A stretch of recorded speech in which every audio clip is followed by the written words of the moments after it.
Boa noite. No próximo dia 15 de novembro, o Brasil vai às urnas para as eleições municipais. O momento do país é tenso, a polarização aumenta a cada dia e por isso a expectativa é enorme para a definição do novo representante de cada município. O segundo turno, caso necessário, será no dia 29 de novembro. E para discutir este assunto e também analisar a situação política do país, eu recebo com muito prazer o professor de Geopolítica Marcos Antônio de Moraes, que é um participante assíduo do nosso programa e hoje vem para discutir a expectativa das eleições municipais em todo o país. Eu vou até ter a liberdade, acho que uma hora ou outra vai escapar, eu vou chamar de professor Marquinhos. Professor, boa noite, obrigado pela presença. Acho que eu já vou emendar. Qual a sua expectativa para as eleições? Boa noite a todos, boa noite Carlos, boa noite equipe. Boa noite, telespectadores. Boa noite, Brasil. Expectativa é uma palavra forte, viu, Carlos? Qual ser humano que não tem expectativa? Todos temos. E da expectativa que nós vivemos. E sempre a nossa expectativa é a melhor possível. Eu acredito em uma coisa. O mundo parece que parou de março até agora e vai atravessar as eleições. O mundo parou para quê? Para que a gente possa refletir, para que a gente possa pensar no que a gente quer, não para nós, mas para a coletividade. É importante ter expectativa de melhora, sim, e ela depende de cada um de nós. A minha expectativa é exatamente essa. O mundo parou para que possamos refletir, para que possamos pensar, escolher o certo e cobrar. Cobrar dos nossos dirigentes, não para nós, mas para a coletividade, para a melhoria da sua e da minha cidade. Tá certo. Ô, professor, e esta polarização que eu até citei na abertura do programa, pode gerar um clima de muita rivalidade entre os políticos e também entre os eleitores? Eu diria para você que a polarização dentro de um sistema democrático sempre existiu. Agora, quando você colocar uma polarização com radicalização, essa radicalização passa a ser uma doença, passa a ser um mal, evidentemente, que cria a intolerância. A intolerância é igual à rivalidade. A rivalidade é igual à raiva, é igual ao ódio. E isso pode levar a conflitos, como nós já vimos em nosso país e em muitos outros. A rivalidade com radicalização não é uma boa vacina. Mas, professor, a gente até conversava antes, né, e batemos um longo papo, porque hoje, em nosso país, é tão difícil eu aceitar, por exemplo, eu sou o A, você é o B. Por que eu não consigo aceitar o B? Porque eu não sou tolerante ao B?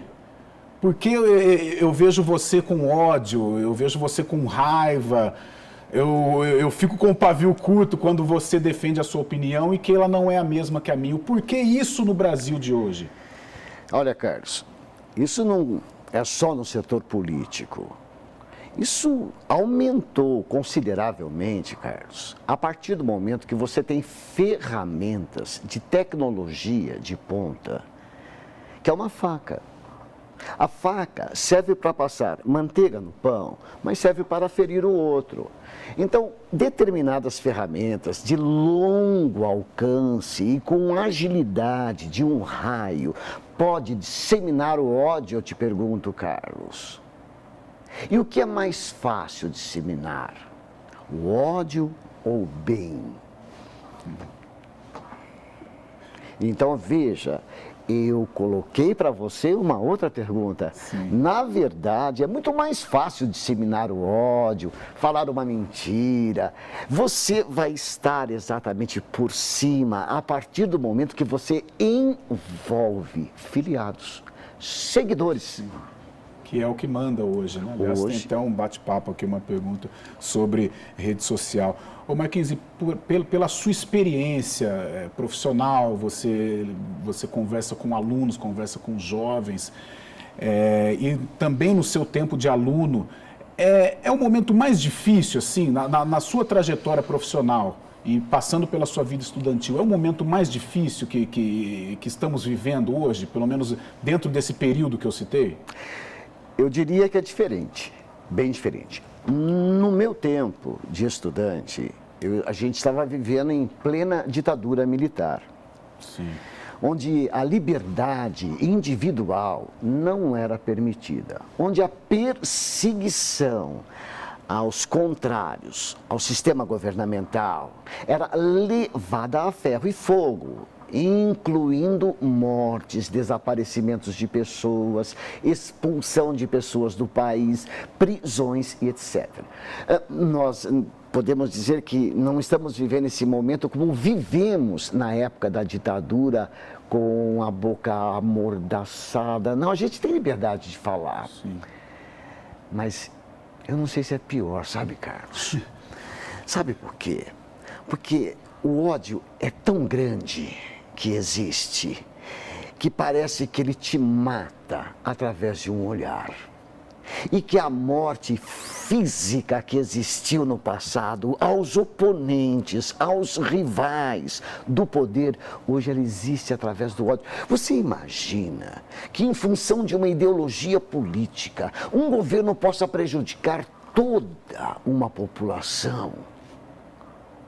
No que se refere principalmente aos cuidados, no que tange a pandemia? Receitar por conta própria, indo contra a ciência, remédios não comprovados cientificamente. É muita coragem, é colocar a ideologia acima da vida, acima do ser humano. Isso é matar, Carlos. Sim. Não é com fuzil, talvez com o ódio.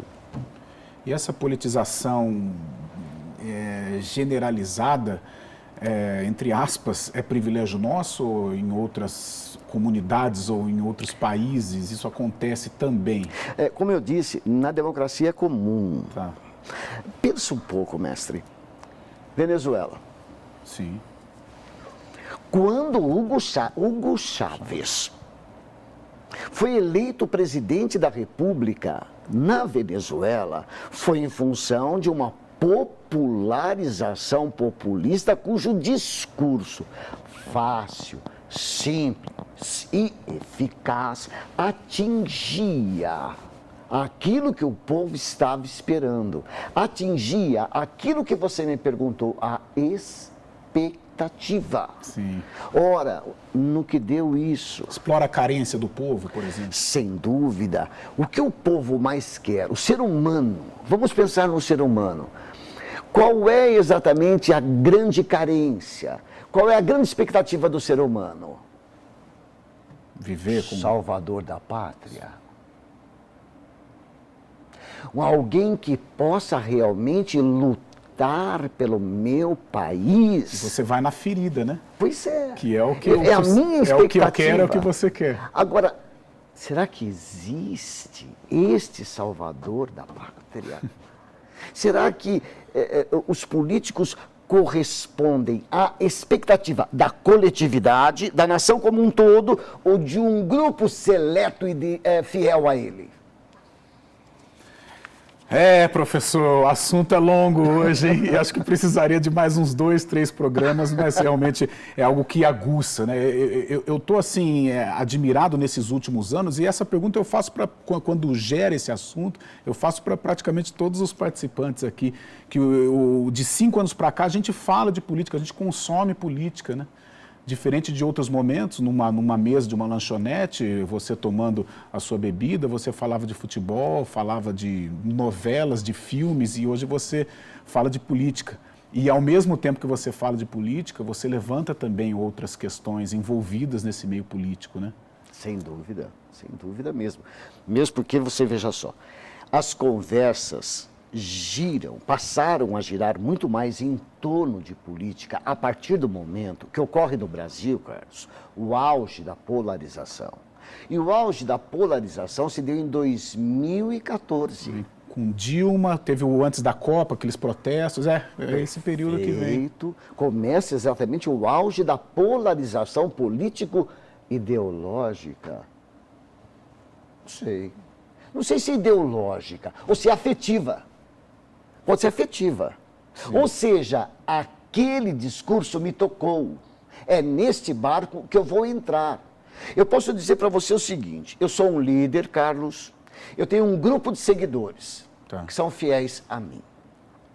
Mas o meu discurso feito a uma população maior do que o meu grupo pode fazer com que alguém indeciso acabe acreditando no meu discurso.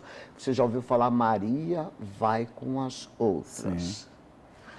Consequentemente, se existe um grupo representativo para poder falar sobre a minha ideologia como se fosse uma religião, Carlos.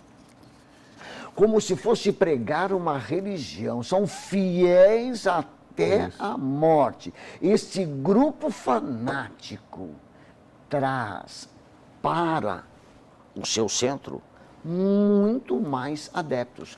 Pense comigo. Maomé surgiu na Arábia Saudita no século VII. O islamismo se expandiu para toda a Arábia, para todo o Oriente Médio, para toda a Ásia Meridional, para toda a Europa. Por quê? Porque Maomé teve um sonho, sonhou com o anjo Gabriel e era necessário, então, pregar aquela religião e promover a arabização. Então, o grupo dele espalhou. Mas espalhou como, Carlos? Ao invadir vários países durante o Império Islâmico, eu utilizei a força, eu utilizei o poder, eu não utilizei o amor, o perdão, a tolerância. Foi na imposição. Tá certo, professor. Foi só o primeiro bloco do Ação Nacional. O tema de hoje, expectativas sobre as eleições municipais, porém abordando o momento político que o nosso país vive. É o Ação Nacional de hoje. Estou aqui com o professor Marcos Antônio de Moraes, professor de Geopolítica. Um rápido intervalo e daqui a pouco tem muito bate-papo aqui na nossa programação.